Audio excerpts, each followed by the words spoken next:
Mr. John Sims? I too remember when it was a lot clearer to understand who the real problem was when it came to our constructed formats. It was very obvious from a metagame share. You saw the deck that had the highest percentage, and it was largely so the highest percentage by miles. It was maybe 15%, whereas the next deck was like somewhere in 8 or 9, half that percentage. We saw that happen with something like Modern Rhinos, and so we had Fury banned underneath it, and then we had Violent Outburst banned underneath it, and like we had so many options banned underneath it. I should say the Fury ban wasn't necessarily for the Rhinos deck, that was for Grief Scam, but Grief Scam is still around, but in a different light. And in many ways, it feels like Modern is kind of settled into its own way. Nadu recently has actually won the no ban list MTGO showcase event that happened, where a lot of creators came together with no ban list decks, Eldrazi Tron, we had some post decks and everything, but notably Hogak wasn't there. And I will say, I think Hogak is still probably the best no ban list deck out there, but Eldrazi Tron is a close argument because I believe it plays the most Modern Horizons cards. With access to so many soul lands, I believe it's technically still up there, but Nadu still won it. And I think that could be due to a variety of factors. If we played this deck over time, I think we can very much see that Oko, Hogak, and a couple other cards are probably still more egregious than Nadu is. Truly, it's just that Nadu is kind of front facing right now. A lot of people are very much aware of it. It has a lot of options in and around certain strategies, but I think over time we see that the win rates of the higher no ban list cards are much better, and then that's really where Modern is. But specifically when it comes to something like Legacy, I think we can see a lot of similar problems arise. I think a lot of these similar threats are very much at the top of the metagame, albeit for different reasons. Now in Modern, a card like Psychic Frog is still very powerful. It is one of the go-to Dimir threats at this moment. One of the go-to, honestly, blue X threats at this moment. A lot of blue decks that are mid-range will splash black for not only Orcish Bowmasters, but now Psychic Frog being a very valuable threat that's relatively hard to defeat in combat, can be very easily defended, especially when you think of cards like Flare of Denial and Force of Negation. And on top of that, draws you a card on hit on Planeswalkers and yourself as the opponent. So Psychic Frog does a lot, but the color identity of it is very important. When it comes to Legacy, it's important for threats to be able to pitch to Force of Will, to be a part of the blue package. If you settle yourself down as a control player or just as a card that wants to make it in general in a blue shell, generally speaking, you have to pitch to blue. You have to make sure Force of Will is the enabler. And Psychic Frog does that pretty well. But the recent menace in Legacy has been Grief. And Grief has been so for a very long time. Grief has been on the top 10 most played cards in Legacy for a very long time. I should say top creatures, maybe not cards, but one of the top 10 most played creatures in Legacy for a very long time, well over a year in my opinion. It's come in and out, and I'm talking about specifically when it comes to Goldfish data. But recently we had a tweet here from Fire Shoes that kind of came across my Twitter timeline, and talking about the top 8 deck lists for Wednesday, July the 31st, 54 players in the Legacy Challenge. Oh, I would say a relatively small sample size, right? Only 54 players, but again, Legacy is primarily played online on MTGO. There are a lot of in-person Legacy tournaments that happen, but the most accessible way to get these results are probably from these info dumps on Wizards of the Coast and through MTG Goldfish. And so I'm looking through this, and I've had a very interested, a couple of interested eyes on Legacy recently, just because of what's going on with Grief. I think Grief in many ways has a different model to why it's busted in Legacy, but I think we can take some notes from it and how we can handle that potentially in Modern. So I've been looking at the format, and with Grief being at the top through Reanimator, we can see that it's become the best threat in the game, right? In the sense that you can't have your threats be answers to. A lot of times what happens in Legacy is that the answers have their downside, but they're uniform. You have very good all or nothing answers. You have the hard counter spells in Force of Will that are completely free. You have Swords to Plowshares where life doesn't really matter at the end of the day. Life is a resource. You have all these different options, and then the threats themselves are very powerful as well. But when it comes to a card like Grief, which is both an answer and a threat, that's when things start really become to blur lines in terms of what should be allowed in the format.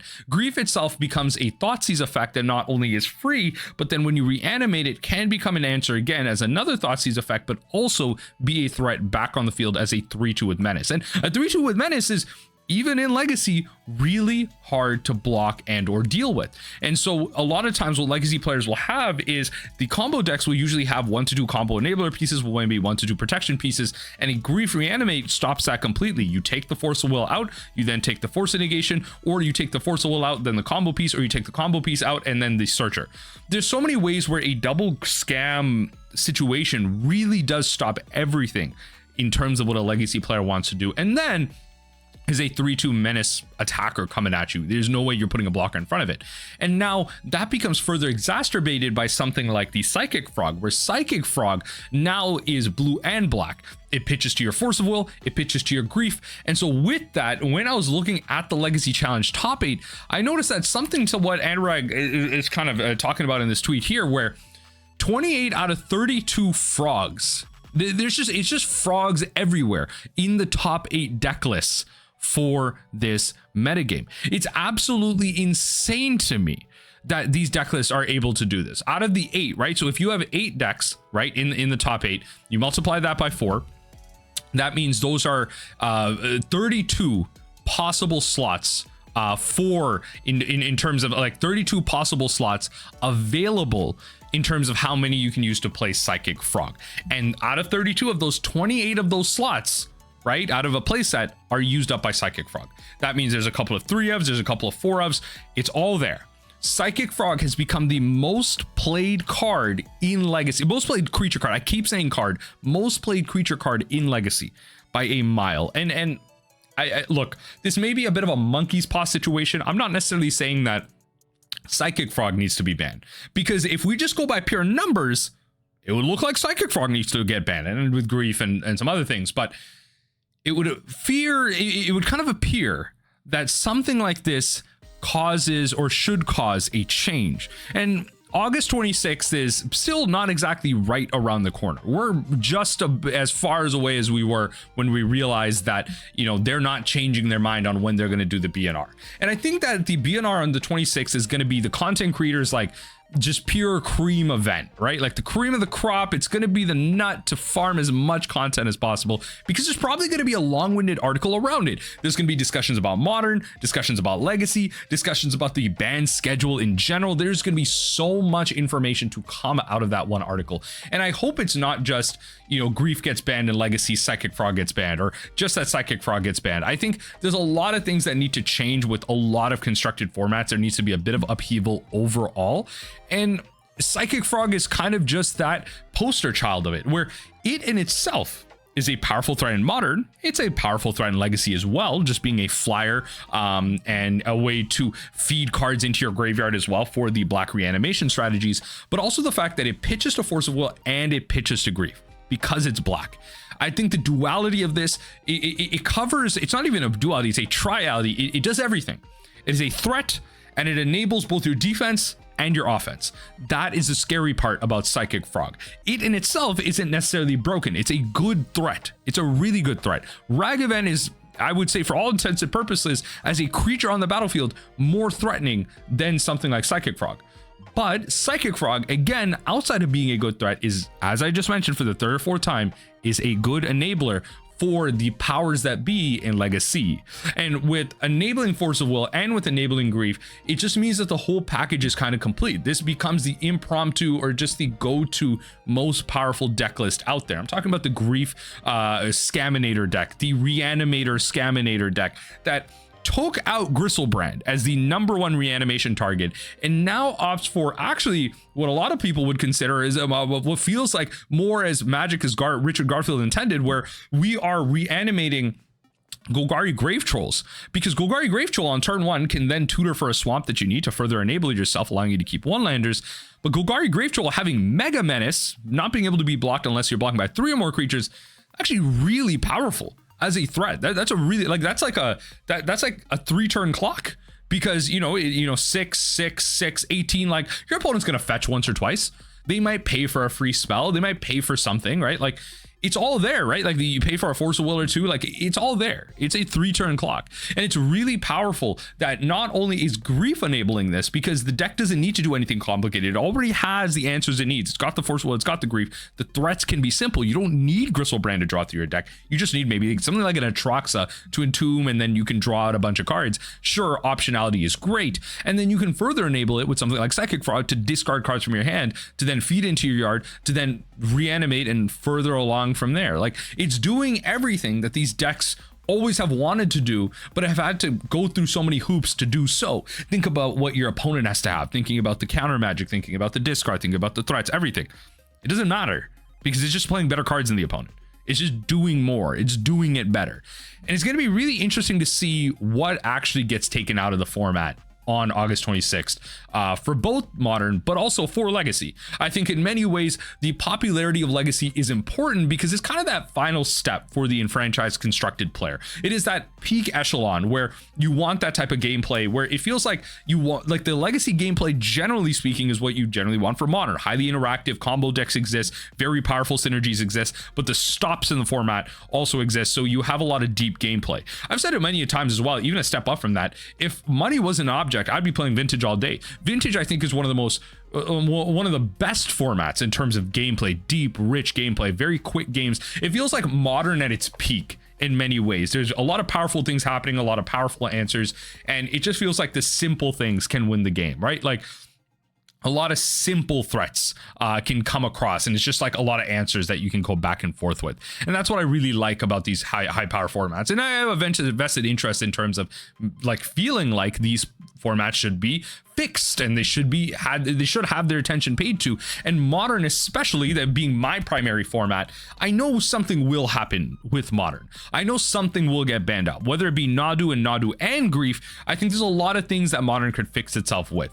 Obviously, there's all this talk about, you know, Modern pre-Modern Horizons, you know, MH1, MH2, MH3 being pure Modern or pre-Modern or something like that. Like, there's all these community-led formats, and I think it's a lot of people just grasping onto nostalgia. I think there's a lot of people talking about, you know, the plays that exist into it and the decks that come out of it, and like, that's all good and well, but we're not escaping the whole Modern Horizons like kind of situation. We're not escaping the universes beyond fixing of the game.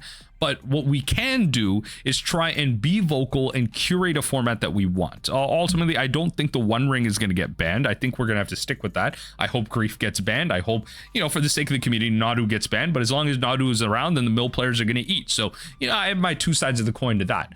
But it also means that, you know, for other formats like Pioneer, which honestly, can I just go on a little bit of a side rant about Pioneer? And I feel like I kind of really put it into words here, where, you know, Doomwake put out a recent tweet talking about, why do so many of you hate Pioneer? Why don't y'all want to play it? And I always wanted to be an elitist, and I'm just like, it doesn't have fetches. I don't enjoy the gameplay of formats that don't have fetches.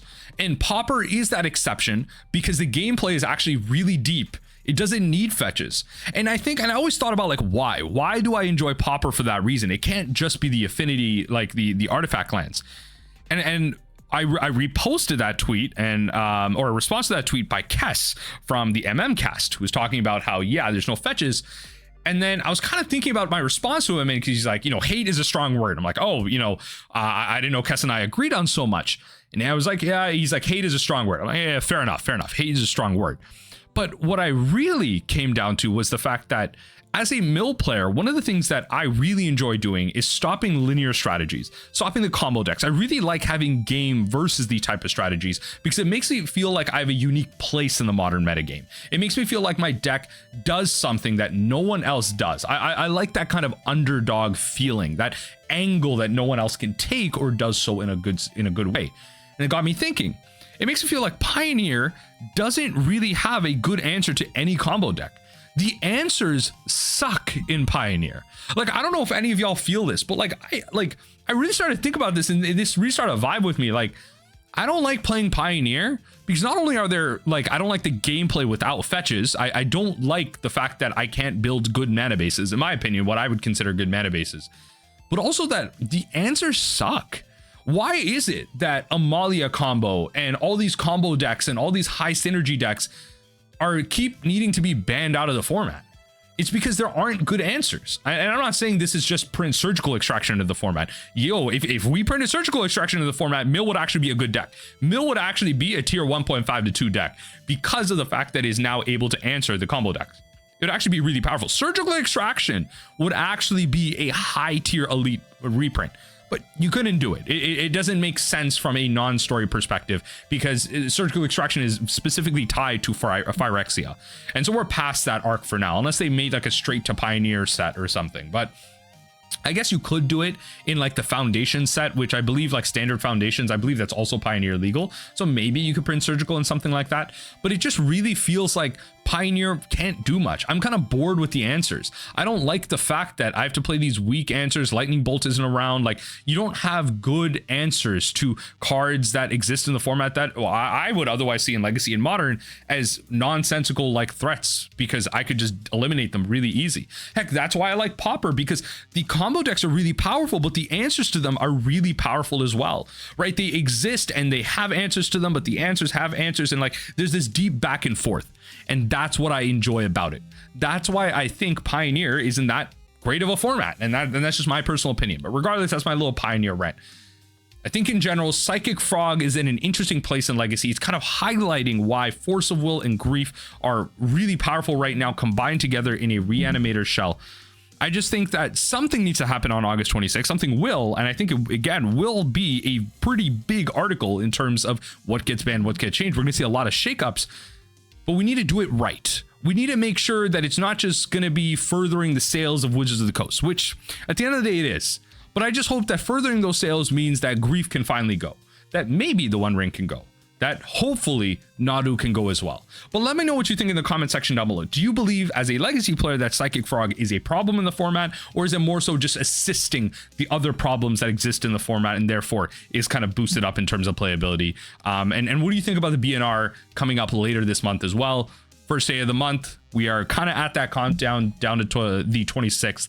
So we'll just have to wait and see what the BNR holds for us.